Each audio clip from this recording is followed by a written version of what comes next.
आज ओबीसी है, चाहे वो पाल, बघेल, धनगर, गिरविया, सविता, नाई, मुराई, प्रजापति, विश्वकर्मा, लोध, राजपूत, यादव, कुर्मी, पटेल हो, ये सब ओबीसी के लोग वही लोग हैं जो बाबा साहब की बात को उस वक्त नहीं माने और आज धरना आंदोलन अक्सर करते रहते हैं कि हमको एससी समाज में शामिल कर दो। बाबा साहब की बात को मान गए होते तो आपको पूरा आरक्षण उसी वक्त मिल गया होता।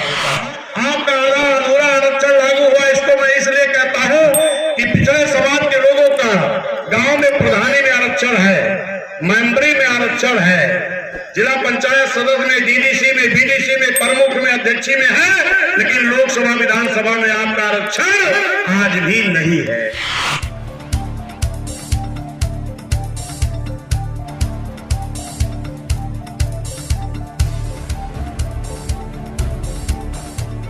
इस देश का संविधान डॉक्टर बी.आर. अम्बेडकर साहब ने बनाया है और बहुत अच्छा बनाया है।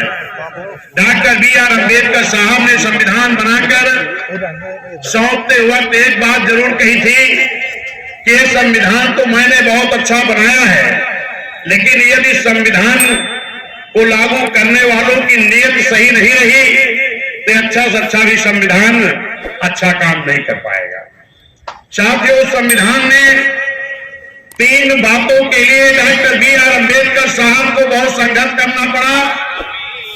नंबर 1, इस देश में रहने वाली माताओं बहनों को शिक्षा ग्रहण करने का अधिकार नहीं था, उनको सम्मान के नजर से देखा नहीं जाता था। उन माताओं बहनों को डॉक्टर बी.आर. अम्बेडकर साहब ने संविधान में पढ़ने लिखने का अधिकार दिया, हक अधिकार दिया, जिसको ये सभी लोग उस वक्त नहीं चाहते थे। दूसरा, वोट का अधिकार डॉक्टर बी.आर. अम्बेडकर साहब ने सभी जाति, धर्म, समाज के लोगों को वोट का अधिकार बराबर कर दिया, लेकिन उस वक्त और जो लोग उस कमेटी में थे उनकी मंशा ये नहीं थी। उनकी मंशा थी कि वोट का अधिकार उनको दिया जाएगा जो बड़ी शिक्षा ग्रहण किए हों, जो बड़ी लगन जमा करते हों, जो बड़े काश्तकार हो। शायद अगर ये मानक बनाया जाता तो यहाँ जो ये सर समाज के लोग इकट्ठा हैं इनको उस वक्त वोट का अधिकार नहीं मिल पाया होता। लेकिन धन्य डॉक्टर बी.आर. अम्बेडकर साहब ने कहा, नहीं, ये देश आजाद हो गया है, अब इस देश में रानी के पेट से राजा नहीं पैदा होगा, वोट से राजा पैदा होगा, इसलिए वोट का अधिकार सबका बराबर का होगा। बड़ा संघर्ष करके, मेहनत करके वोट का अधिकार बाबा साहब ने दिया। और तीसरी चीज, आरक्षण। आरक्षण की जरूरत क्यों पड़ी? जो आर्थिक रूप से, सामाजिक रूप से, शैक्षिक रूप से कमजोर लोग होते थे, इनको दोहरी गुलामी का शिकार बनाया जाता था।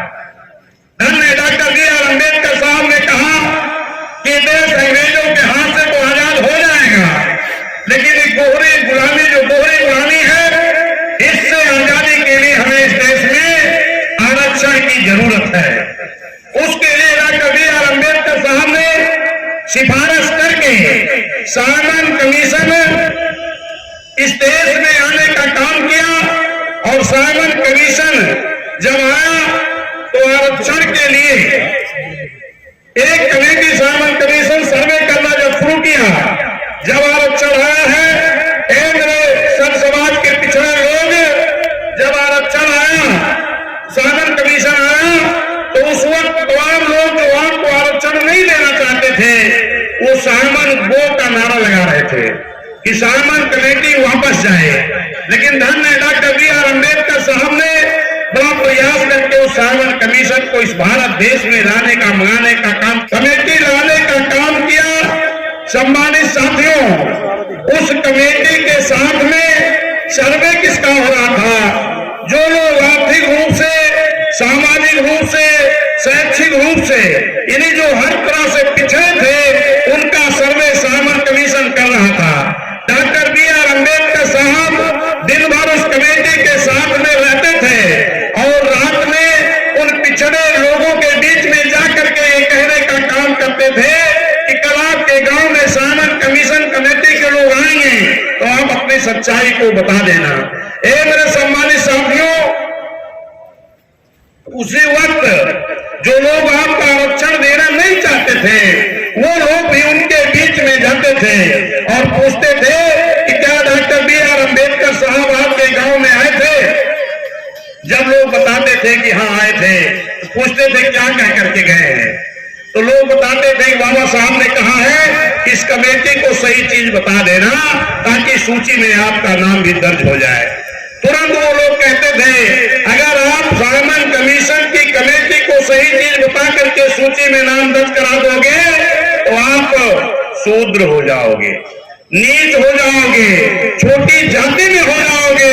मेरे सम्मानित साथियों, जिन लोगों ने उस वक्त बाबा साहब की बात को माना वो लोग उस सूची में दर्ज हो गए। जो समतल एरिया के लोग थे वो अनुसूचित जाति में आ गए, जो पहाड़ी क्षेत्र के लोग थे वो अनुसूचित जनजाति में हो गए। SC और ST जिन लोगों ने सूची में नाम दर्ज कराया उनको आरक्षण मिल गया, अनुसूचित जाति और अनुसूचित जनजाति। जिन लोगों ने उस वक्त बाबा साहब की बात को नहीं माना वो क्या रह गए, पिछड़े के पिछड़े। अभी हमने क्या कहा कि सर्वे किसका हो रहा था, पिछड़े लोगों का, जो हर तरह से पिछड़े थे। जिन लोगों ने सर्वे कराया, सूची में नाम दर्ज कराया, वही हमारे SC और ST हो गए, अनुसूचित जाति अनुसूचित जनजाति हो गए। और जो लोग बाबा साहब की बात को नहीं माने, अपने दुश्मनों की बात में मान गए, वो लोग क्या रह गए, पिछड़े के पिछड़े। वही आज OBC है, चाहे वो पाल, बघेल, धनगर, गिरदिया, सविता, नाई, मुराई, प्रजापति, विश्वकर्मा, लोध, राजपूत, यादव, कुर्मी, पटेल हो, ये सब OBC के लोग वही लोग हैं जो बाबा साहब की बात को उस वक्त नहीं माने और आज धरना आंदोलन अक्सर करते रहते हैं कि हमको SC समाज में शामिल कर लो। मेरे सम्मानित साथियों, लेकिन धन्य डॉक्टर B.R. अम्बेडकर साहब ने कहा कि ये OBC पिछड़े समाज के लोग आज मेरी बात को नहीं माने हैं, लेकिन अगर कभी मेरी बात को मानेंगे तो फिर से सर्वे करा करके इनको आरक्षण दिया जा सकता है। इस खबर को देखने के बाद क्या है आपकी राय, नीचे दिए गए कमेंट बॉक्स में दीजिए अपनी राय।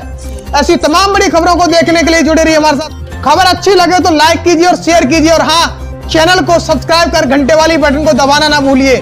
फिर आते हैं आपके बीच कुछ खास खबरों के साथ, तब तक के लिए नमस्कार, जय भीम।